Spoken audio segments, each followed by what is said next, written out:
আছে।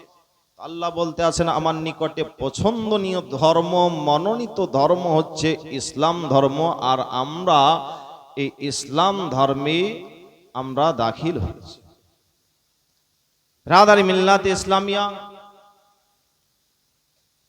মাওলানা সাহেব বক্তব্য দিতেছিলেন, খুব সুন্দর বক্তব্য, যে আজকে আমরা নামাজ থেকে অনেক বেশি, আমরা জলসা জীবনী অনেক করছি কিন্তু আমরা নামাজ পড়ছি না। ব্রাদার মিল্লাত ইসলামিয়া, নামাজের দিকে একটু আসুন। এই যে আমরা রমজান মাস পেয়েছিলাম, রমজান শেষ হয়ে গেল, রমজানের রোজা রাখলাম, নামাজ পড়লাম, আমাদের ডিউটি শেষ নাকি? এটা মুসলমানের পরিচয়। ব্রাদার মিল্লাত ইসলামিয়া বাবজি ভাইরা, নামাজ ছাড়া কোনো গতি নাই, নামাজটা পড়ার চেষ্টা করুন। ব্রাদার মিল্লাত ইসলামিয়া, তিনজন ইমানদার ভাই জিহাদের ময়দানে আপনারা হাজির হয়ে গেছেন। হারকিল বাদশাহ এদিকে এলান করলো যে এই তিনজন ইমানদার ভাইয়ের কলমাটা একটু ভুলিয়ে দাও, কলমাটা তোমরা একটু ভোলাও। প্রহরীদেরকে এলান করলো। প্রহরীরা এসে বলতে আছে তোমরা নবীর কলমাটা ভুলে যাও, নবীর কলমাটা ছেড়ে দাও। নবীর কলমা যদি তোমরা ছেড়ে দাও তাহলে তোমাদেরকে ধন দৌলত দেওয়া হবে, টাকা পয়সা দেওয়া হবে, তোমরা কলমাটা ছেড়ে দাও। তিনজন ইমানদার ভাই বলতে আছে না না, আমরা কলমা ছেড়ে দেব না, আমাদের ধন দৌলতের প্রয়োজন নয়, আমাদের টাকা পয়সার প্রয়োজন নয়, আমাদের প্রয়োজন রাসূলুল্লাহ সাল্লাল্লাহু তাআলা আলাইহি ওয়াসাল্লামের মহব্বতটা প্রয়োজন। ব্রাদার মিল্লাত ইসলামিয়া, হারকিল বাদশাহ এলান করলো তারা যদি কলমা না ছেড়ে দেয় তাহলে তাদেরকে আঘাত করা হবে, কষ্ট দেওয়া হবে, তাদেরকে বলে দাও। ব্রাদার মিল্লাত ইসলামিয়া, প্রহরীরা এসে যেন বলতে আছে তোমরা যদি কলমা না ছাড়ো, কলমা যদি না ভোলা যাও, তোমাদেরকে আঘাত করা হবে, তোমাদেরকে শাস্তি দেওয়া হবে, কলমা তোমরা ছেড়ে দাও। ওই ইমানদার ভাইরা বলতে আছে আমরা আঘাতকে সহ্য করে নেব, আমরা কিন্তু নবীর কলমা ছেড়ে দেব না। ব্রাদার মিল্লাত ইসলামিয়া, তিনজন ইমানদার ভাই তিনারা যেন কন্দন করতে আছে, বলে ভাই রে আমরা কেউ কলমা ছেড়ে দেব না, যতই আমাদেরকে আঘাত করুক না কেন, যতই আমাদেরকে শাস্তি দেখ না কেন, আমরা নবীর কলমা ছেড়ে দেব না। হারকিল বাদশাহ প্রহরীদেরকে বলল ওরা যদি কলমাটা না ছেড়ে দেয়, ওরা যদি কলমা না ভোলে, তাহলে তোমরা একটা বড় কড়াইয়ের মধ্যে তেল গরম করো, পানি গরম করো, ওই তেল গরম করার পরে তাদেরকে একের পর এক ওই তেলের মধ্যে তোমরা ছেড়ে দাও। যেই রকম মাছ ভাজে সেই রকম ভাবে তাদেরকে ভাজতে শুরু করো। হারকিল বাদশাহ প্রহরীদেরকে এলান করে দিল যাও তোমরা পানি গরম করো, বলে দাও তোমাদেরকে এই তেলের মধ্যে ভাজানো হবে। ব্রাদার মিল্লাত ইসলামিয়া, প্রহরীরা এলান করে দিল যে তোমরা যদি কলমা না ছাড়ো, তোমরা যদি কলমাটা না ভুলে যাও, তাহলে এই তেলের মধ্যে মাছ ভাজা করে ভাজা হবে। বেরাদার তিনজন ইমানদার ভাই যেন হাওমাও করে কন্দন করতে আসে, বলে ভাই রে আমরা তেলের মধ্যে নিক্ষেপ হতে রাজি, কিন্তু নবীর কলমাটা আমরা ছেড়ে দেব না। বড় ভাই বলে আমি আগে তেলের মধ্যে নিক্ষেপ হব। মেজো ভাই বলতে আছেন না না, আপনাকে আগে যেতে দেব না, আমি আগে তেলের মধ্যে নিক্ষেপ হব। ছোট ভাই বলতে আছে দাদা গো, আমি ছোট একাই থাকতে পারবো না, আমি আগে তেলের মধ্যে নিক্ষেপ হব। তিনজনাতে যেন বলতে আছে আমি আগে যাব, আমি আগে যাব। প্রহরীরা বলতে আছে তোমরা কলমাটা ছাড়ো, এখনো সময় আছে। যদি কলমা ছেড়ে দাও, তোমাদেরকে ভালো বিবি যদি দরকার হয়, ভালো বিবির প্রয়োজন হয়, তোমাদেরকে ভালো বিবি দেওয়া হবে। টাকা পয়সার যদি প্রয়োজন হয়, টাকা পয়সা দেওয়া হবে। ধন দৌলতের প্রয়োজন হয়, ধন দৌলত দেওয়া হবে। তিনজন ইমানদার ভাই বলে কি আমাদের টাকা পয়সার প্রয়োজন নয়, আমাদের ভালো বিবির প্রয়োজন নয়, আমাদের প্রয়োজন রাসূলুল্লাহ সাল্লাল্লাহু তাআলা আলাইহি ওয়াসাল্লামের সঙ্গে আমাদের জান্নাতের প্রয়োজন। ব্রাদার মিল্লাত ইসলামিয়া, প্রহরীরা বলতে আছে তোমরা কলমা ছাড়বে না, তাহলে আসো তেল গরম করা হয়েছে, এই তেলের মধ্যে তোমাদেরকে নিক্ষেপ করব, তেলের মধ্যে ছেড়ে দেব, তোমাদেরকে মাছ ভাজা করে তোমাদেরকে আগের পর আগে ভাজবো। বেড়াদার বড় ভাই যেন আপনার এসে হাজির হয়ে গেছে, আমি আগে তেলের মধ্যে নিক্ষেপ হব। মেজো ভাইকে বলে ভাই রে গে, আমি ওই তেলের মধ্যে নিক্ষেপ হব, আমাকে যখন তেলের মধ্যে ছেড়ে দেবে তখন তুমি আমার পরিবর্তে কলমাটা একবার তুমি পড়ে দিও। জোরে বলুন, কলমাটা পড়ে দিও। যখন আমাকে তেলের মধ্যে নিক্ষেপ করবে, তেলের মধ্যে যখন ছেড়ে দেবে, মেজো ভাই তুমি কলমাটা পড়ে দিও। ব্রাদার মিল্লাতে ইসলামিয়া, প্রহরীরা কি করলো? বড়জনাকে বলতে আছে তুমি কি কলমা ছাড়বে না? বলে না না না, আমি কলমা ছেড়ে দেব না, নবীর মহব্বত ছাড়তে পারবো না। বেরাদার এবার জানো বড়জনাকে বলতে আছে তুমি এবার তেলের মধ্যে নিক্ষেপ হও। বড় ভাইকে আপনার তেলের মধ্যে যেন ছেড়ে দেওয়া হয়েছে।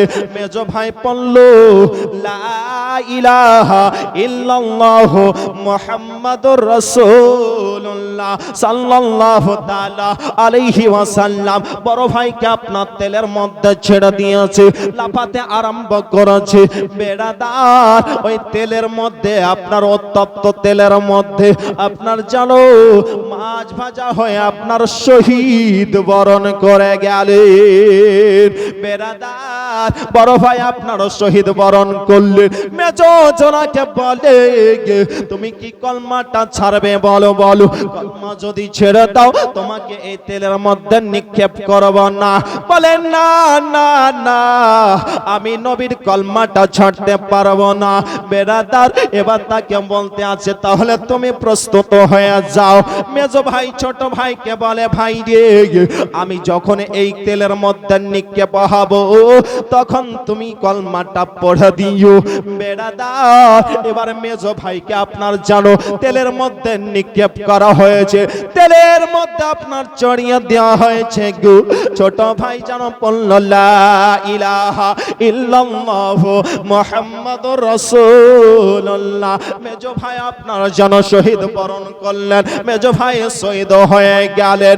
হারকিল বাদশা এলান করল প্রহরীদেরকে কেউ তোমরা আছো গো যে এই ছোট ব্যক্তিকে, এই ছোট ছেলেটাকে কি তোমরা কেউ কলমাটা ভোলাতে পারবে?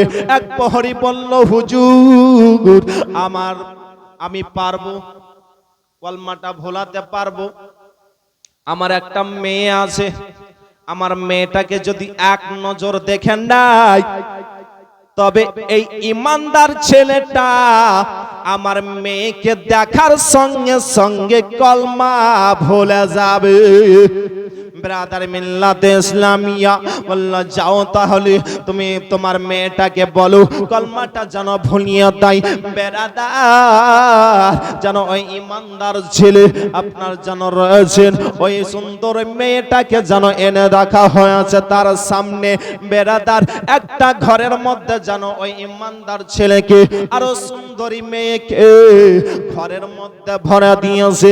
ব্রাদার ওই ইমানদার ছেলে ঘরের মধ্যে আল্লাহর ধ্যানে মগ্ন হয়ে গেছেন, আল্লাহর কোরআন যেন তেলাওয়াত করতে আরম্ভ করেছেন।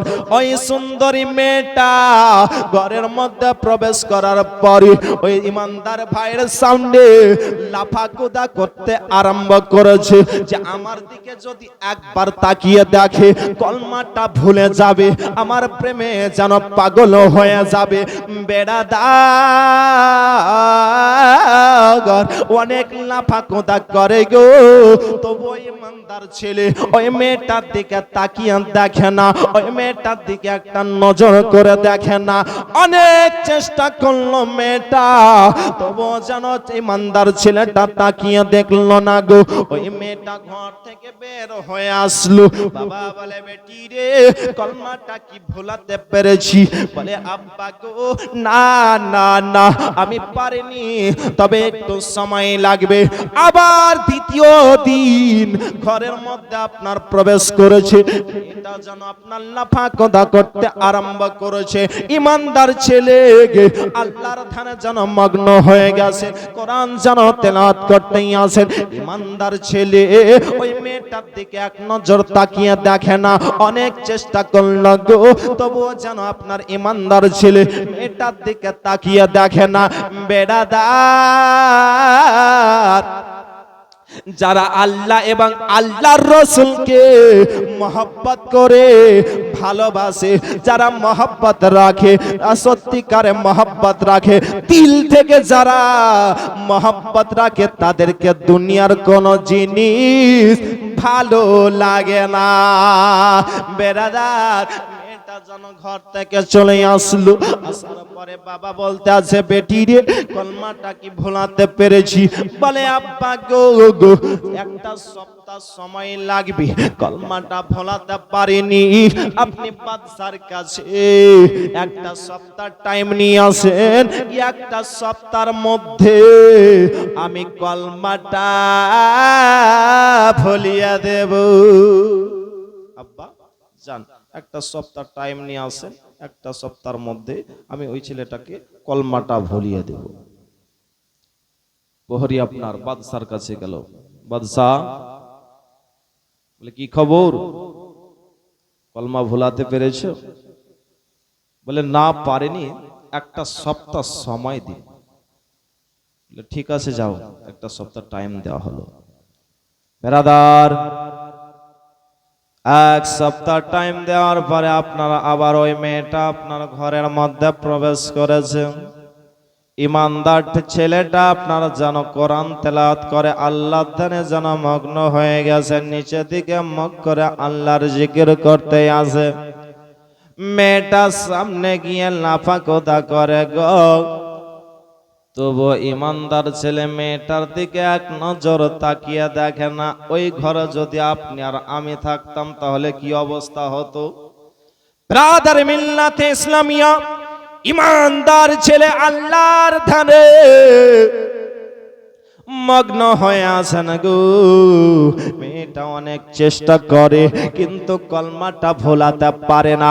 এইভাবে একদিন দুই দিন করতে করতে এক সপ্তাহ পার হয়ে গেল গো, তবুও যেন কলমাটা ভোলাতে পারে না।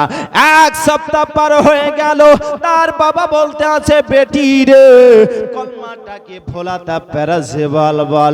বলে আব্বা গো না না আমি কলমাটা ভোলাতে পারিনি আব্বা গো, তবে একটু সময় লাগবে। আপনি যদি বাদশার কাছ থেকে 40 দিন সময় নিয়ে আসেন তাহলে হয়তো আমি 40 দিনের মধ্যে এই ইমানদার ছেলেটাকে কলমাটা ভোলাতে পারবো।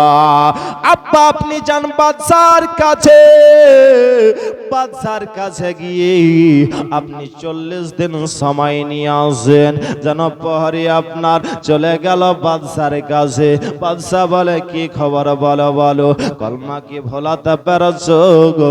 বলে না না ভোলাতে পারেনি, তবে যদি আপনি 40 দিন সময় দেন তাহলে 40 দিনের মধ্যে আমার বেটি কলমাটা ভুলিয়ে দেবে। বলে শোনো, যদি 40 দিনের মধ্যে যদি কলমাটা ভোলাতে না পারে তাহলে তোমার বেটিকেও ওই তেলের মধ্যে মাছ ভাজা করে ভাজবে, এবং ওই ইমানদার ছেলেটাকেও তেলের মধ্যে মাছ ভাজা করে ভাজবে। বলে ঠিক আছে, 40 দিন টাইম দেন, ভুলিয়ে দেবে। ব্রাদার মিল্লাতে ইসলামিয়া আরকিল বাদশাহ 40 দিন আপনার সময় দিল গো। ওই মেয়েটার বাবা এসে বলতে আছে, বেটির 40 দিন সময় দিয়েছে, যদি 40 দিনের মধ্যে যদি ভোলাতে পারিস তবে ভালো, না হলে তো কেউ ওই তেলের মধ্যে মাছ ভাজা করে ভাজবে রে বেটি, কলমা যদি না ভোলাতে পারিস। বলে আব্বা গো 40 দিন যখন সময় দিয়েছি তখন আমি অবশ্যই কলমাটা ভুলিয়ে দেব। বেরাদার 40 দিন সময় দেওয়া হলো, ওই মেয়েটা আবার যেন ঘরের মধ্যে প্রবেশ করেছে। ঘরের মধ্যে প্রবেশ করে সামনে গিয়ে যেন লাফাকোদা করে, অনেক চেষ্টা করে গো, তবু যেন ইমানদার ছেলে মেয়েটার দিকে তাকিয়ে দেখে না। অনেক চেষ্টা করে কিন্তু ইমানদার ছেলে তাকিয়ে দেখে না। ও বেরাদার, যারা আল্লাহ এবং আল্লাহর রাসূলকে প্রকৃত ভালোবাসে তাদেরকে দুনিয়ার কোনো সুন্দর জিনিস ভালো লাগে না। বেরাদার, মেয়েটা অনেক চেষ্টা করে গো, তবুও যেন ছেলেটা তাকিয়ে দেখে না। আল্লাহর ধ্যানে মগ্ন হয়ে গেছে, কোরআন তেলাওয়াত করে, আল্লাহর জিকির করতে ব্যস্ত। বেরাদার, এইভাবে একদিন 2 দিন করতে করতে 1 মাস পার হয়ে গেল গো, তবুও যেন ইমানদার ছেলেকে আপনার মেয়েটার দিকে ফিরিয়ে আনতে পারল না, কলমাটা ভোলাতে পারল না। বেরাদার, যখন আপনার 39 দিন হয়ে গেছে, মেয়েটা চিন্তা করতেই আছে কালকে সকালে 40 দিন হয়ে যাবে, আমি তো কলমা ভোলাতে পারলাম না, আমাকেও তো রাজা বাদশাহ আমাকে তেলে ভাজবে, ইমানদার ছেলেটাকেও তেলে ভাজবে। বেরাদার, ওই মেয়েটা চিন্তা করতে আসে আমি তো কলমা ভোলাতে পারলাম না, 39 দিন হয়ে গেল। ওই মেয়েটা ওই ছেলেটাকে যেন আওয়াজ দিয়ে বলতে আসে, তুমি কাকে ভালোবেসেছ গো, কার প্রেমে পড়েছ গো, তুমি যার প্রেমে পড়েছ, যাকে ভালোবেসেছ তার কলমা পড়ে একবার আমাকে মুসলমান বানিয়ে নাও। এই কথা বলার সঙ্গে সঙ্গে ইমানদার ছেলেটা আপনার যেন বলতে আছে, পরলা ইলাহা ইল্লাল্লাহু মুহাম্মাদুর রাসূলুল্লাহ সাল্লাল্লাহু তাআলা আলাইহি ওয়াসাল্লাম। মেয়েটা বলতে আছে, ও ইমানদার ভাই, আমি অনেক চেষ্টা করেছিলাম কি আমার প্রেমে তোমাকে ফাঁসাবো, কিন্তু আমার প্রেমে তোমাকে ফাঁসাতে পারলাম না। তুমি যাকে প্রেম করেছো, ভালোবেসেছো, আমি তার প্রেমে পড়ে গেছি। মেয়েটা বলতে আছে, শোনো ভাই, বাদশাহ এলান করে দিয়েছে, আমাকে বলেছে 40 দিন টাইম দিলাম, কলমা ভোলাতে হবে, আমি তো কলমা ভোলাতে পারলাম না, তোমাকে আর আমাকে এই কড়াইয়ের মধ্যে তেলে জানো মাছ ভাজা করে ভেজে দেবে। অতএব শোনো ভাই, এই জায়গাতে আর আমরা থাকবো না, চলো চলো বের হয়ে চলো, ঘর থেকে বের হয়ে যাও।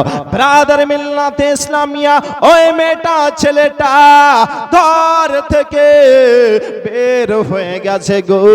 রাস্তা দিয়ে যেতে যেতে যেন মানুষের আওয়াজ পাচ্ছে, মেয়েটা মনে করছে যে আমাদেরকে ঘরের মধ্যে না দেখতে পেয়ে হয়তো আমাদেরকে ধরতে আসছে।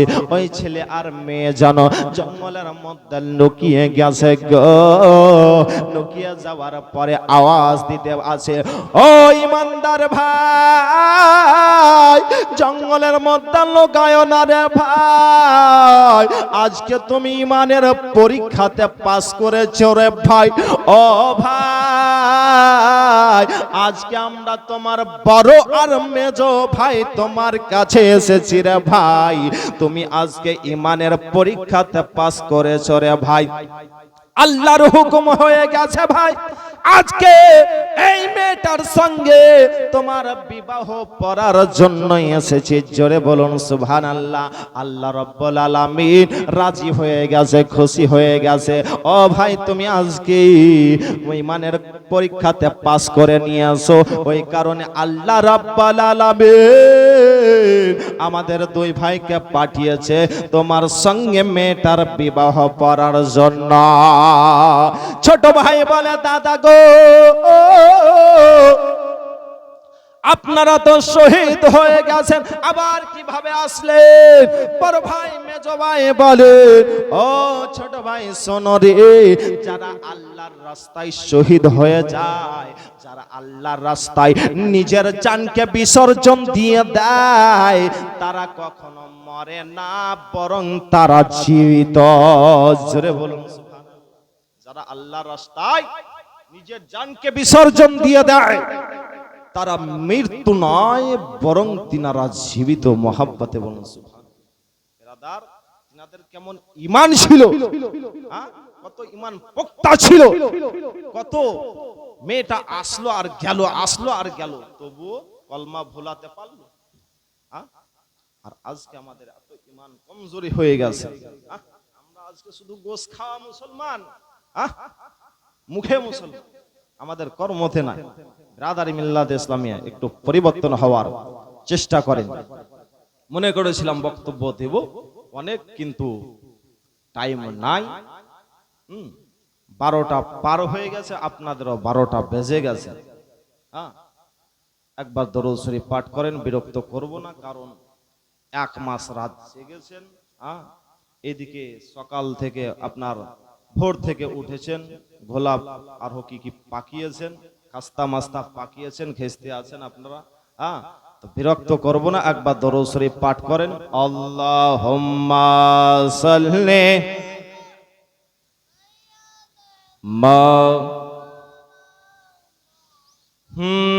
আল্লাহ মোদের সাহারা, নবী জীবন ধারা। জোরে বলুন সুবহানাল্লাহ। আল্লাহ মোদের সাহারা, নবী জীবন ধারা। দুই পা কি জাতি ছাড়া, দুই পা কি জাতি ছাড়া, নাই তো কোনো কিনারা। আল্লাহ মোদের সাহারা, নবী জীবন ধারা। আল্লাহ মোদের সাহারা, নবী জীবন ধারা।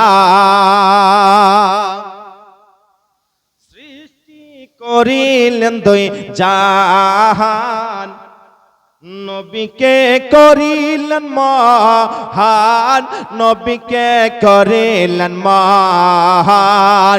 সৃষ্টি করিলেন জাহান, নবীকে করিলেন মহান, নবীকে করিলেন মহান। তারি নূরের কিরণে, তারি নূরের কিরণে, চমকে জগত সাহারা। আল্লাহ মোদের সাহারা, নবী জীবন ধারা। আল্লাহ মোদের সাহারা, নবী জীবন ধারা। আর রোজির মালিক যে আল্লাহ, বন্টনকারী রাসূলুল্লাহ, বন্টনকারী রাসূলুল্লাহ। রোজির মালিক যে আল্লাহ, বন্টনকারী রাসূলুল্লাহ, বন্টনকারী রাসূলুল্লাহ। নবীর প্রেমিক যে হবে, নবীর প্রেমিক যে হবে, সে হবে আল্লাহ প্যারা। আল্লাহ মোদের সাহারা, নবে জীবন ধারা। আল্লাহ মোদের সাহারা, নবে জীবন ধারা। আল্লাহ মোদের সাহারা, নবী জীবন। এই দেখো অ্যাক্সিডেন্ট করছো। আরে মেয়ে মানুষ হাসিও না, দেখো ক্যামেরাটা উঠিয়ে দাও, সবাই দেখবে তোমাকে। বাচ্চা ছেলের হাতে দিয়ে পাঠাও, ওদিকে তুমি অ্যাক্সিডেন্ট করছিলে এক্ষুনি। হাসি দিলে আবার কলবেট ফ্রি হয়ে যাবে। দরুদ শরীফ পাঠ করেন, আল্লাহুম্মা সাল্লি আলা মাওলানা।